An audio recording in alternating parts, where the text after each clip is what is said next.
अस्सलाम वालेकुम नाजरीन, मैं हूं रिजवान गिलज़ई और मेरे साथ मौजूद हैं सदीक जान साहब और असदुल्ला खान साहब। नाजरीन, हम 2 दिन से पेशावर में मौजूद हैं, खैबर पख्तूनख्वा में। कल चारसदा, आज पेशावर। और जो जलसा हुआ या हम जिरगा हुआ वो तो कवर किया, लेकिन बैकग्राउंड में बहुत सी अहम मुलाकातें रहीं। खैबर पख्तूनख्वा में जो नई हुकूमत आई है, वज़ीर आला सुहेल आफरीदी, या इस हुकूमत के अंदर जो की स्टेक होल्डर्स हैं, उन सारे लोगों से जो गुफ्तगू हुई है उसका निचोड़ इस वीडियो में सामने रखेंगे। और जो सवाल लोगों के जहनों में है कि क्या सूरत हाल बनेगी, क्योंकि इमरान खान की रिहाई एक इंपॉर्टेंट मामला है और दूसरा अमन के क़याम का मामला है। दोनों में सूबाई हुकूमत के मौक़िफ़ में और वफाक के मौक़िफ़ में एक वाज़ेह तज़ाद है। इस तज़ाद को किस तरह से हल की तरफ ये जाएगा? क्या मुफाहमत होगी, मुफाहमत का कोई रास्ता निकलेगा, या तसादम होगा, टकराव होगा? तो सदीक जान साहब से उन मुलाकातों का निचोड़ जो इन्होंने निकाला या उससे जो तासुर लिया, बड़ी ज़ाहिर है उसके अंदर सब्सटेंस है, जो इन सारी मुलाकातों के अंदर जो गुफ्तगू हुई है। तो ये ज़रा तफसील से सदीक जान साहब और असदुल्ला खान साहब से इस वीडियो में हम डिस्कस करेंगे। सदीक भाई, एक सवाल लोगों के जहनों में है, अली अमीन गंडापुर से जो लोगों की एक्सपेक्टेशंस थी वो नहीं पूरे कर सके, उसके बाद अब सुहेल आफरीदी की बारी है। जो रास्ता अली अमीन गंडापुर ने इख्तियार किया वो मुफाहमत का था, नहीं कामयाब हो सके। जो रास्ता एक्सपेक्टेड है सुहेल आफरीदी से लोगों को के, और वो मज़ाहमत का रास्ता है या टकराव का रास्ता है। इस सारी गुफ्तगू में आपको क्या लगता है कि कौन सा रास्ता वो इख्तियार करने जा रहे हैं? बहुत शुक्रिया रिजवान भाई, जैसे आपने कहा बिल्कुल ठीक कहा कि हमारी जितनी यहाँ पे मुलाकातें हो रही हैं उनमें से हमारी मोस्टली जो मुलाकातें हैं वो ऑफ द रिकॉर्ड हैं। ज़ाहिर है जो लोग इस वक्त चीज़ों को देख रहे हैं, जिन चीज़ों में इन्वॉल्व हैं, तो वो ऑन रिकॉर्ड कुछ नहीं कहना चाहते। उसकी बहुत सारी वजूहात हैं। देखें, पहली बात तो यह है कि इसमें मेरी जो राय है, असद साहब अपनी राय देंगे कि मेरी ये राय है कि हालात तलखी की तरफ जा रहे हैं और तसादम और टकराव की तरफ जा रहे हैं। उसकी वजह क्या है? सुहेल आफरीदी क्या ऐसी चीज़ें कर रहे हैं, मैंने पॉइंट्स लिखे हैं ताकि मैं इधर उधर निकल जाता हूँ तो मैंने कहा कि लिख लूँ ताकि उसको एक सीक्वेंस के साथ मैं अपने देखने वालों के सामने रख सकूँ। और दूसरा ये है कि मैं क्यों ये समझता हूँ कि ये चीज़ें जो मैं बयान करूँगा, क्यों मैं समझता हूँ कि टकराव की तरफ जा रहे हैं। इसलिए जा रहे हैं कि हमारी ना इस्टेब्लिशमेंट का एक मिजाज है। इस्टेब्लिशमेंट का मिजाज ये है कि हमारी जब इस्टेब्लिशमेंट के लोगों से पहले भी मुलाकातें होती थी ना, वो क्या कहते थे? वो कहते थे कि जो फ़ौज है ना, उसके उसको एक उसका एक मिजाज जो है ना, या उसकी जो ट्रेनिंग है, उसमें ये चीज़ नहीं है कि आप पीछे हट जाएं, आप सरेंडर कर दें, आप शिकस्त तस्लीम कर लें। उनके पास ये ऑप्शन नहीं होता। ठीक है। और इस्टेब्लिशमेंट ये कहती है कि भाई हम ही फैसले करते हैं, हम ही फैसले करेंगे, और जिसको हम मुल्क के लिए ठीक समझेंगे तो उसको हम आने देंगे, और जिसको हम समझेंगे कि वो मुल्क के लिए ठीक नहीं है तो उसका हम रास्ता रोकेंगे। इसकी एक मिसाल, और ऐसा होता है। हाँ, इसकी मुनीर फारूक साहब ने क्या कहा था, उन्होंने हवाला दिया था कि शायद उन्होंने तो एट्रीब्यूट किया था आर्मी चीफ को, मेरा जो जहाँ तक मुझे याद पड़ता है, उन्होंने कहा था कि ये ऐसे ही है जब ये कहा जाता है कि जी 8 फरवरी को लोगों ने इतना वोट डाल दिया इमरान खान को, तो इमरान खान को हुकूमत देनी चाहिए थी। तो मुनीर फारूक साहब ने इस तरह की एक मिसाल दी थी कि अगर वालिदैन के 8 बच्चे हैं और 8 में से 6 अक्सरियत से ये फैसला करते हैं कि हमने चर्स पीनी है या हमने शराब पीनी है घर में, तो क्या बाप उनको चर्स और शराब पीने देगा? जो कि इंतहाई घटिया उनकी एक मिसाल थी। ठीक है, एक सतही थी। उनकी जहनी हालत को भी ये बताती थी ना कि उनकी जहनी हालत क्या है। लेकिन उन्होंने एक पॉलिसी बताई कि पॉलिसी ये है कि अगर यानी 8 में से 6 मेरे को 80% बनते हैं। ठीक है, यानी अगर 80% लोग मुल्क के फैसला करते हैं कि इमरान खान को आना चाहिए, और उन्होंने इस्टेब्लिशमेंट को ये तशबीह दी बाप के साथ, और उन्होंने कहा कि वो बेहतर फैसला करेंगे मुल्क का कि किसको आना चाहिए किसको नहीं आना चाहिए। अगर वो समझते हैं कि इमरान खान ठीक नहीं है तो फिर वो नहीं आने देंगे।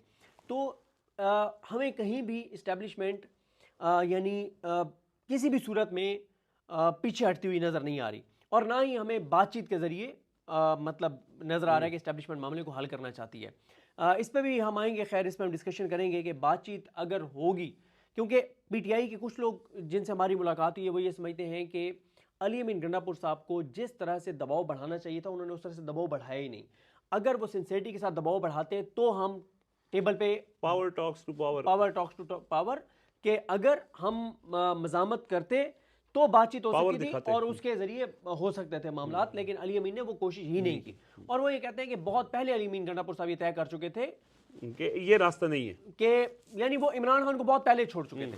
अभी तो हटाए तो आप गए, लेकिन वो इमरान खान को बहुत पहले छोड़ चुके थे और उन्हें पता था कि किसी न किसी वक्त मुझे फारिग कर दिया जाएगा, तो मैं अपनी आगे की चीज़ें जो हैं, जो मुझे हटाए जाने के बाद है, मैं उनके बारे में जो उनके ऊपर इल्ज़ाम लगता है। देखें अब हालात तलखी की तरफ क्यों जा रहे हैं, जो मैंने चीज़ें लिखी हैं। पहली बात तो ये है कि एक ना इस्टेब्लिशमेंट चाहती है कि वो ये दिखाए कि Imran Khan is no more in politics या डिसीजन मेकिंग, ठीक है, माइनस इमरान खान, कि वो बार बार कहते हैं कि अगर इमरान खान साइड पे हो जाए, किसी और को ले आए, तो हम पीटीआई को रास्ता देने के लिए भी तैयार हैं। पहली बात जिस पे सुहेल आफरीदी अड़ गए हैं वो ये है कि इमरान खान को माइनस नहीं करूंगा, इमरान खान को माइनस नहीं होने दूंगा। जब हमने भी, यानी ये हम उनको ऐसी बात नहीं है जिसको हम कहें कि हम ये ऑफ द रिकॉर्ड है, यानी क्योंकि ये बात ऑन द रिकॉर्ड भी कह चुके हैं। हमने कई बार उनसे पूछा कि भाई आपको अगर नहीं मिलने देते इमरान खान से तो आप क्या करेंगे, क्या काबीना बना देंगे? तो इस पर उन्होंने कहा कि नहीं, ठीक है, गो के उनके ऊपर इंटरनली ये दबाव बढ़ रहा है पार्टी के सिंसियर लोगों की तरफ से कि भाई अगर वो नहीं बनाने दे रहे तो आप subject to Imran Khan approval आप कम से कम कोई 10-12 रुकनी अनाउंस कर दें। असदुल्ला खान साहब ने खबर दी और वो दुरुस्त कि पीटीआई से ही किसी ने बताया, सुहेल आफरीदी साहब के करीबी लोगों में से, कि जब बैरिस्टर गौर साहब ने ये कह दिया कि जनाब अगर इमरान खान साहब से नहीं मिलने दिया जाता तो 10 काबीना बना दी जाएगी, तो सुहेल आफरीदी ने उनसे बुला के पूछा कि आपको किसने कहा है, ये मेरा फैसला तो नहीं है। उन्होंने कहा मेरी राय, उन्होंने कहा राय है तो आप अपना कहें ना, ये मतलब बना देनी चाहिए और बनाया जाएगा। दो डिफरेंट, पहली बात यह है कि वो इमरान खान को माइनस नहीं कर रहे और ये बात बर्दाश्त नहीं है। और फिर उनके इतने सख्त अल्फाज ये कहना कि इमरान खान सिस्टम का बाप है। जिस इमरान खान के नाम पे कहा जाता है कि लकीर लगा दी गई है और उसकी कबूलियत नहीं है, उस इमरान खान के बारे में सुहेल आफरीदी लफ्ज़ ये यूज़ करते हैं, वो एक सूबे के सीएम के तौर पे ये लफ्ज़ यूज़ करते हैं कि इमरान खान इस सिस्टम का बाप है। ये बहुत सख्त बात है। फिर दूसरा, एस्टेब्लिशमेंट को सबसे बड़ा मसला जो है वो पीटीआई के सोशल मीडिया से है। अच्छा, वो मैं उसको पीटीआई का सोशल मीडिया नहीं कहता, मैं पाकिस्तान के लोगों का सोशल मीडिया कहता हूँ, क्योंकि पीटीआई की इस वक्त जो है ना सोशल मीडिया के ऊपर अगर पेड लोग होंगे ना जो सोशल मीडिया को मैनेज करेंगे, वो 2 या 3 होंगे मैक्सिमम बता रहा हूं। 2 मई के बाद वैसे डिसमेंटल हो गए। और अगर पीटीआई के ओहदेदारान की आप बात करें तो सोशल मीडिया पे वो बहुत ज्यादा कर लेंगे, 2,000 लोग होंगे, लेकिन यहाँ तो लाखों ट्वीट्स आते हैं, लाखों। सर पाकिस्तान के लोग हैं सोशल मीडिया पे, वो पीटीआई का सोशल मीडिया नहीं, वो पाकिस्तान का सोशल मीडिया है। अब और जाहिर है उसको एस्टैब्लिशमेंट कहती है पीटीआई का सोशल मीडिया, और हमेशा एस्टैब्लिशमेंट की तरफ से ये रहा है कि पीटीआई के सोशल मीडिया की वजह से हमारी इमरान खान से सुलह नहीं हो रही, क्योंकि पीटीआई का सोशल मीडिया यही करता है, पीटीआई का सोशल मीडिया यही करता है। और पीटीआई के सोशल मीडिया के बारे में सुहेल आफरीदी कहते हैं कि पाकिस्तान की सबसे ताकतवर और असल एस्टैब्लिशमेंट पीटीआई का सोशल मीडिया है। यानी आप बरह रास्त उन चीज़ों पे वो कर रहे हैं, उनको जिन चीज़ों पे वो कहते हैं कि इस पे तो हमने कोई कंप्रोमाइज़ नहीं करना, फिर वो ऑपरेशन की मुखालफत कर रहे हैं, जिस पे एस्टैब्लिशमेंट कहती है कि इस पे तो हम एक लफ्ज़ भी नहीं सुनेंगे, हम रोंद के रख देंगे उसको, जो हम रोंद के आगे गुजर जाएंगे ऑपरेशन के सफ़र में, जो ऑपरेशन की मुखालफत करेगा कोई ऑपरेशन नहीं रुकने वाला। और ये मुनीर फारूक और जो इस वक्त तर्जमान है वो सारे बता रहे हैं कि भाई ये नहीं रुकेगा ऑपरेशन। एक चीज़ बड़ी इंपॉर्टेंट है जिस पे मैंने कल हल्की फुल्की बात की थी, आज थोड़ी सी खुल के बात कर लेते हैं, जिस पे आज उन्होंने बात क्योंकि कर दी तो इसलिए मैं खुल के बात कर रहा हूँ, क्योंकि आज उन्होंने जिरगे में पब्लिकली बात कर दी, जिसमें सुहेल आफरीदी ने कहा कि अगर कोलैटरल डैमेज होगा तो हिसाब लेंगे और डंके की चोट पे लेंगे, ये लफ्ज़ उनके। अच्छा, पहले मैं आपको यहाँ पे खबर दे दूँ, एक मीटिंग हुई जो मेरी इतला है, मैंने आज अपने एक सोर्स से उसकी मज़ीद तफसीलात पूछी, लेकिन मेरे सोर्स ने मुझे नहीं बताई। ज़ाहिर है ये उनका राइट है, वो जो समझते हैं कि हमें वो खबर नहीं देनी चाहिए तो उनका राइट है। तो मैंने उन्हें ये भी कहा कि आप ऑफ द रिकॉर्ड मुझे बता दें, मैं अपने तौर पे उसको मतलब वो कर लूँगा, लेकिन वो असल खबर नहीं दूंगा जो वहाँ पे डिस्कस हुआ है। लेकिन उन्होंने फिर भी मुझे खबर नहीं दी, लेकिन ये मुझे पता है कि ये मेरी खबर है कि सीएम हाउस में परसों एक इजलास हुआ है, जिस इजलास में डिस्कस हुआ था कि एक ड्रोन अटैक हुआ जिसमें 2 लोगों की शहादत हुई, सिविलियंस की, और मीटिंग हुई जिसमें मेरी इतला यह है कि सीएम का ये ख्याल था कि हमें एफआईआर दर्ज करानी चाहिए, क्योंकि इससे पहले मुराद सईद ट्वीट कर चुके हैं जब ये ड्रोन्स वाला हुआ था कि हमें एफआईआर करनी, कानूनी कार्रवाई करनी चाहिए। इस पे बहुत डिस्कशन हुई, मुझे 2 सिर्फ खबरें पता चली, उसमें से एक ये कि सीएम ये समझते थे कि हमें एफआईआर करवानी चाहिए, और दूसरा ये है कि जो पीटीआई की वहाँ पे लीडरशिप थी, जो बाकी जिनको वो ऑन बोर्ड लिए हुए हर मामले में, उनका ये ख्याल था कि एक बार इमरान खान से पूछ लिया जाए, क्योंकि एफआईआर का मतलब यह है कि हम ऑल आउट जा रहे हैं और फिर शायद हुकूमत ही गिर जाए हमारी, तो फिर खान साहब को ऑन बोर्ड लेने, खान साहब कॉल करेंगे मैंने तुम्हें ये तो नहीं कहा था कि तुम हुकूमत ही जी गिरवा बैठो, ठीक है। तो एक बार इमरान खान से पूछा जाए। अच्छा, इसमें देखें ना, अब यहाँ पे मसला क्या आ रहा है, यहाँ पे मसला ये आ रहा है कि फौज का ये मौक़िफ़ है कि जिस घर से हमारे ऊपर गोली आती है, हमारे जवान के ऊपर गोली आती है, हमने तो उस घर पे वापस गोली चलानी है क्योंकि हमारे जवान को गोली लग रही है उस घर और से। दहशतगर्द वो घर इस्तेमाल कर वो घर इस्तेमाल कर रहा है और हम वहाँ पे गोली चलाएंगे। अब वो दहशतगर्द खवातीन की उसमें बैठा है, हिसार में बैठा है, बच्चों के उसमें बैठा है, उनको वो शील्ड के तौर पे इस्तेमाल कर रहा है, ये हमारा मसला नहीं है, ठीक है। सही। वो कोलेटरल मतलब ये कोलेटरल डैमेज हाँ। की एक जस्टिफिकेशन। अच्छा, लेकिन यहाँ पे भी एक और पॉइंट है, वो ये है कि अली अमीन गंडापुर साहब ने ये जो कोलेटरल डैमेज, जिन लोगों का हम कहते हैं कि 21 फैमिली मेंबर्स में से 18 लोग शहीद हो गए, अली अमीन गंडापुर साहब ने जाके 1-1 करोड़ रुपया दिया। तो डीजे इश्तियार ने पेशावर में प्रेस कॉन्फ्रेंस करते हुए कहा था कि वो कोई कोलेटरल डैमेज नहीं था, हमने जिनको मारा वो दहशतगर्द ही थे। उन्होंने पब्लिकली इस बात का एतराफ़ नहीं किया, लेकिन पीटीआई के बयानिया बनाया जा रहा है उनका, ये ठीक है। कहना था। अच्छा, पीटीआई के लोग ये कहते हैं कि हमारे साथ मीटिंग में इस्टेब्लिशमेंट के जो नुमाइंदे ये बात मानते हैं कि ये कोलेटरल डैमेज हुआ है, लेकिन ये इसलिए हुआ है क्योंकि दहशतगर्द बहरहाल वहाँ पे था, ठीक है। तो अगर कोई घर वाला दहशतगर्दों को सपोर्ट करेगा तो फिर हमने तो उसके ऊपर अटैक करना है। अच्छा, पीटीआई जब हमने कबाइलियों ने कहा कोलैटरल डैमेज तो फिर होगा, हाँ, कबाइलियों से आज हमने पूछा, जब हमारी एक हुजरे में मुलाकात हुई, उन्होंने क्या कहा, उन्होंने कहा कि भाई टीटीपी के लोग आते हैं, दरवाजा नॉक करते हैं और कहते हैं हमें खाना दो। अगर वो लोग खाना नहीं देते तो उनको मार देंगे। जब वो खाना खा के निकलते हैं तो सुबह उनके ऊपर अटैक हो जाता है कि आपने टीटीपी वालों को पनाह दी है। तो वो कहते हैं हम तो फंसे हुए हैं दोनों साइड, ठीक है। अब ये जो आज उन्होंने कहा है ना कि डंके की चोट पे हिसाब होगा, अगर वो इमरान खान उन्हें कह देते हैं, अच्छा इमरान खान वो तो हम बाद में आते हैं ना कि इमरान खान कहते हैं नहीं कहते, लेकिन वो जब ये बात भी करते हैं कोलेटरल डैमेज और लोगों का खून बहाया जा रहा है और पश्तूनों का कत्लेआम हो रहा है, तो ये बात इस्टेब्लिशमेंट बिल्कुल बर्दाश्त नहीं करती। यानी ये उनके लिए रेड लाइन है, फॉल्ट लाइन है, इस पे वो कहते हैं कि जीरो टॉलरेंस है, लेकिन वो ये बात कर रहे हैं। इस्टेब्लिशमेंट इस वक्त अफगान पॉलिसी के ऊपर कोई बात सुनने को तैयार नहीं है, अफगानियों के हक में कोई बात सुनने के लिए तैयार नहीं है, अफगानिस्तान के हक में कोई बात सुनने के लिए तैयार नहीं है, लेकिन वो बार बार अफगानिस्तान के ऊपर बात कर रहे हैं कि ये गलत तरीकाकार है जो वफाकी पॉलिसी है। वो अवाम में वो बहुत ज़्यादा मकबूल हैं और होते जा रहे हैं, और ये भी बर्दाश्त नहीं है, ऐसा बंदा बर्दाश्त नहीं है जो अवाम में मुसलसल पॉपुलर हो रहा, अवामी मोमेंटम बना रहे हैं, ये भी बर्दाश्त नहीं है। इसको जोड़ा जाता है कि ये हालात शायद पीटीआई तैयार कर रही है, नेपाल, बांग्लादेश, श्रीलंका उस तरह के हालात पैदा कर रही है, बना रही है, कोई चीज़ ट्रिगर कर सकती है, जिस तरह से वो कबाइलियों को जाके ऑन बोर्ड ले रहे हैं और सख्त बात कर रहे हैं, तो इसको ये समझा जाता है कि ये वही गेम कर रहे हैं जो बाकी खित्ते में हुआ है, और इसको भी बहुत एहतजाज के तो नाम से ही डरते हैं जो सानिया मुल्क के हुआ। लेकिन जिस तरह के सेंटिमेंट्स वो भार रहे हैं लोगों के, सुहेल आफरीदी, तो वो काबिल बर्दाश्त नहीं है। फिर इसी तरह से वो कह रहे हैं कि वो इस्लामाबाद जाने की तैयारी कर रहे हैं, वो भी काबिल बर्दाश्त नहीं है। ब्यूरोक्रेसी के खिलाफ वो कहते हैं कार्रवाई करेंगे 8 फरवरी के इलेक्शन वाले, वो भी काबिल बर्दाश्त नहीं है। कार्रवाइयां हो भी गई, एक बंदा हट भी गया। अच्छा, वो मज़ामती लोगों को आगे ला रहे हैं जो लड़ने वाले हैं, ये भी काबिल बर्दाश्त नहीं है। उन्होंने उनसे कुछ राब्ते किए गए, मुलाकातों की कोशिश की गई, उन्होंने राब्तों से इनकार किया, मुलाकातों से इनकार किया, ये भी काबिल बर्दाश्त नहीं है। वो ये जो एक नया नैरेटिव बना रहे हैं जो कि बड़ा स्ट्रॉन्ग है कि वफाक ने 3000 अरब से ज़्यादा देना है सूबे का, ये भी वो नहीं है, क्योंकि ये तो पीटीआई को किसी ने वोट ना भी दिया हो माजी में कभी भी, वो भी कहता है कि यार हमारे सूबे के 3000 अरब है, आप दें। जिस तरह से मैंने वहाँ पे जिरगे के बाद जो वीडियो की उसमें कहा कि आप सूबे को नहीं देना चाहते ना दें, लेकिन 3000 अरब आप केपीके के अंदर वफाक के जरिए आप खर्च करवा दें। अच्छा, फिर वो वफाक से तामुन नहीं कर रहे, ये चीज़ भी है।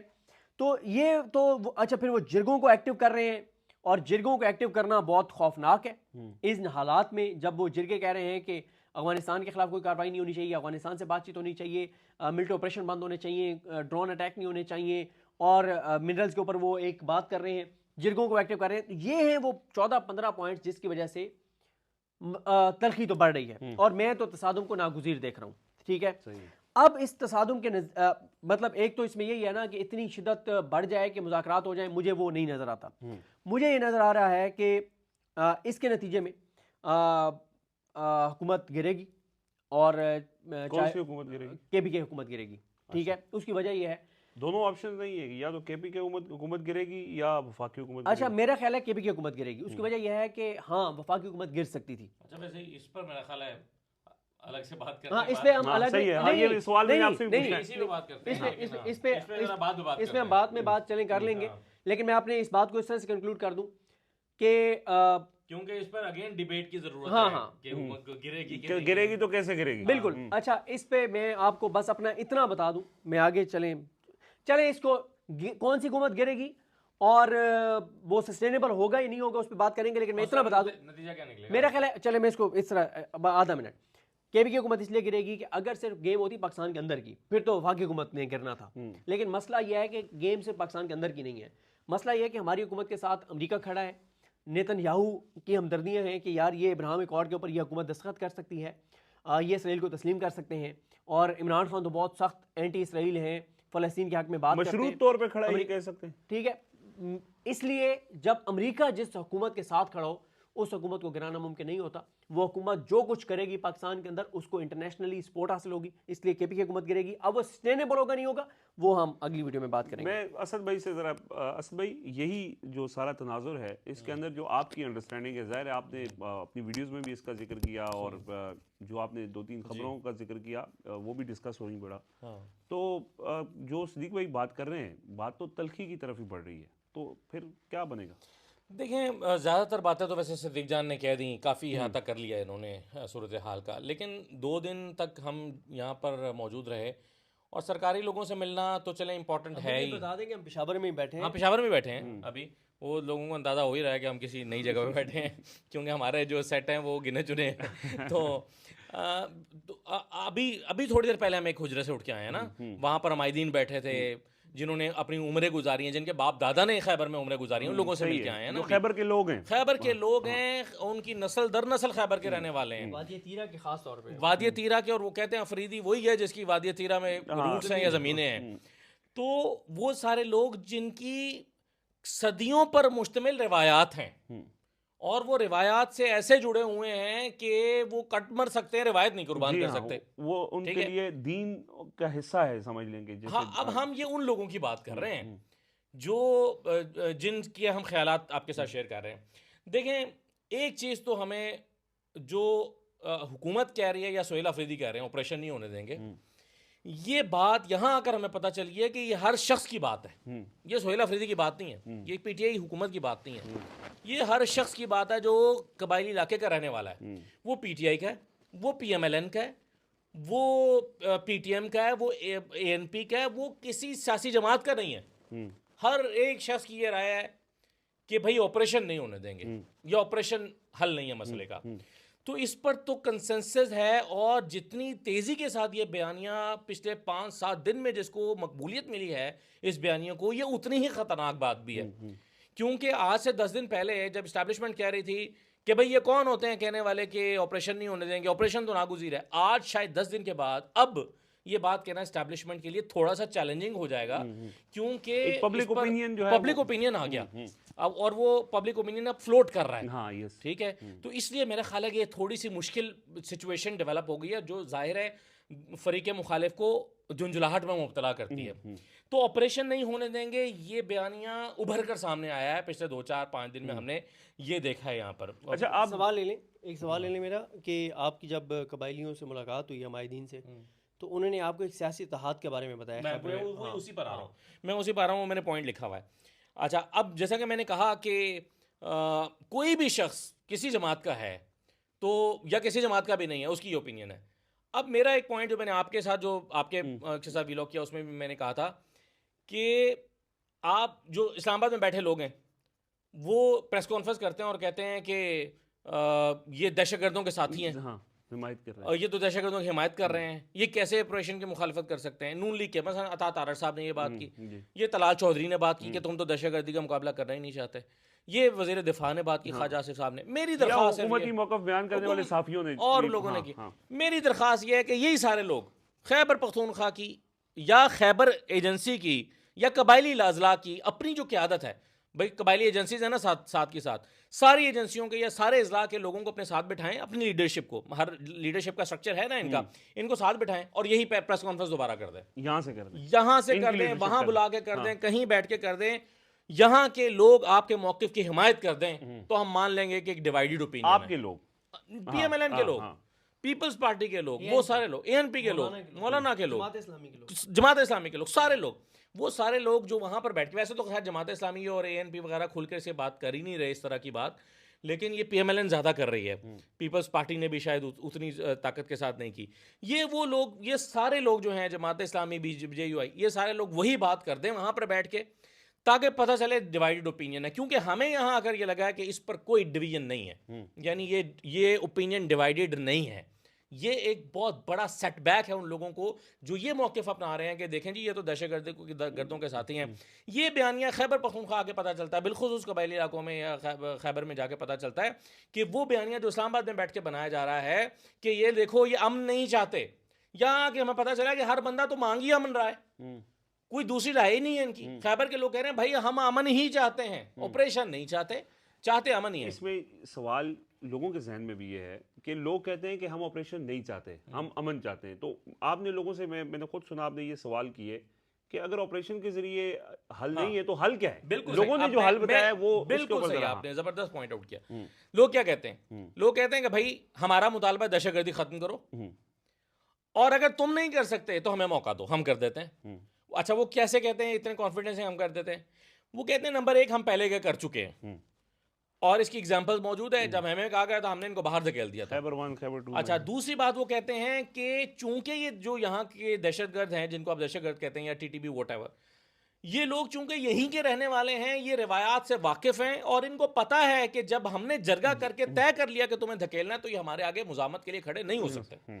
और अगर खड़े होंगे, हाँ वो थोड़े लोग हैं, वो कहते हैं ये 500 भी नहीं है, खैबर में 500 बंदा भी नहीं है, हम हजारों की लाखों की तादाद में।